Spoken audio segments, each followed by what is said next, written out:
Hi friends, welcome to யாஷிகர். அடடா! இன்னைக்கு எபிசோட் ஒரு 2 சிகரெட்டில் வந்து ஃபுல்லாக டோட்டலாக ஆஃப் பண்ணிட்டாரு ஹீரோ. நான் எதிர்பார்க்கவே இல்லை இந்த ஒரு சீனை. ஏன்னா 2 பேர் சண்டை போட்டுக்குவாங்க, இல்லை கழுத்தை பிடிச்சி வெளியில் தள்ளுறது அந்த மாதிரி சீக்வன்ஸ்லாம் இருக்குமோன்னு பார்த்தேன். ஏன்னா விஜயோட ரியாக்ஷன்லாம் அந்த அளவுக்கு கோவமாக இருந்துச்சு. ஆனால் சிகரெட்டை கொடுத்து ஆஃப் பண்ணிட்டா மாதிரி தான் இருந்துச்சு. பொறுமையாக அவர் சொல்கிறத கேட்குற ஒரு மனநிலைக்கும் வந்துட்டார் நம்ம நிவின். இந்த பக்கம் வந்து ரொம்ப திமிருத்தனமாக கெத்தாக அந்த ஒரு டோன்லேயே பேசினார் விஜய். அந்த பக்கம் ரொம்பவே எமோஷ்னலாக கோவமாக வெறியாக பேசினார் நம்ம நிவின். 2 பேரோட கான்வர்சேஷனும் அப்படியே அவ்வளோ சூப்பராக இருந்துச்சு. நல்லா பண்ணியிருந்தாங்க உண்மையிலேயே. அந்த மேக்கிங் 2 பேரையுமே கவர் பண்ணதெல்லாம். அதே போல் டைலாக்ஸும் சரி. காவேரி பற்றி உன்னோட காவேரி அப்படின்னு சொல்ல வந்துட்டு அது சொல்ல முடியல விஜயால். அப்படியே ஸ்டாப் பண்ணிட்டார் அந்த வேர்டை. ஸ்டாப் பண்ணிட்டு கேப் விட்டு காவேரி அப்படின்ற மாதிரி ஆரம்பிச்சிட்டாரு.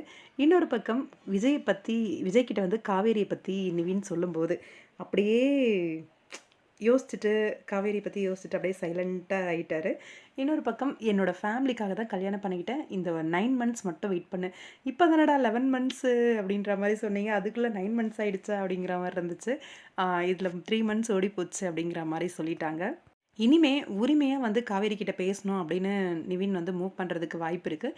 காவேரி திட்டி அனுப்புறதுக்கு வாய்ப்பு இருக்குது. இந்த பக்கம் நம்ம ஹீரோவுக்கு கொஞ்சம் பொசசிவும் வர்றதுக்கான வாய்ப்பு இருக்குது. இன்றைக்கி எபிசோடில் நம்ம தாத்தா கிட்ட வந்து காவேரி அவங்களோட பழைய கதையை பற்றி, அதாவது விஜயோட பழைய கதையை பற்றி கேட்குறதுக்காக உட்காந்துருக்காங்க. தாத்தா சொல்லிடுவாரோ அப்படிங்கிற மாதிரி தோணுது. ஏன்னா இந்த பக்கம் வந்து விஜயுமே காதல் எல்லாத்தையும் பார்த்துட்டு தான் வந்திருக்கேன், உனக்கு தெரியுமா லவ்னா என்னன்னு தெரியுமா அப்படிலாம் கேட்காத அப்படிங்கிற மாதிரி ரொம்ப எமோஷ்னல் ஆகி உட்காந்துட்டாரு அவர் நிவின் கேட்டபோது. ரீசெண்டாக கொஞ்ச நாளாகவே அவரோட பழைய கதையை பற்றியே டாக்ஸ் போயிட்டே இருக்குது.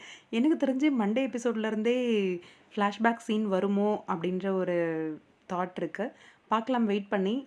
ஃப்ளாஷ்பேக் எபிசோட் வரப்போகுதா அப்படின்னு சொல்லிட்டு. ஏன்னா நேத்திக்கோட ஷூட்டிங் கூட லொக்கேஷன் மாறி வேற எங்கேயோ நடந்திருக்கு. எனக்கு காதல்னா என்னென்னு தெரியுமான்னு கேட்குறியா அப்படிங்கிற மாதிரி அவர் சொன்ன விதம் வந்து அந்த அளவுக்கு ட்ரூவாக ஒரு பொண்ணை லவ் பண்ணியிருக்காரு அப்படிங்கிறது நல்லா புரிஞ்சுது. பார்க்கலாம், செம்ம இன்ட்ரெஸ்டிங்காக இருக்கும்னு நினைக்கிறேன் ஃப்ளாஷ்பேக் எபிசோட். இந்த முன்னாள் காதலியாக வரப்போகிறவங்க யாராக இருப்பாங்க அப்படின்னும் தெரியலை, வெயிட் பண்ணி பார்க்கலாம்.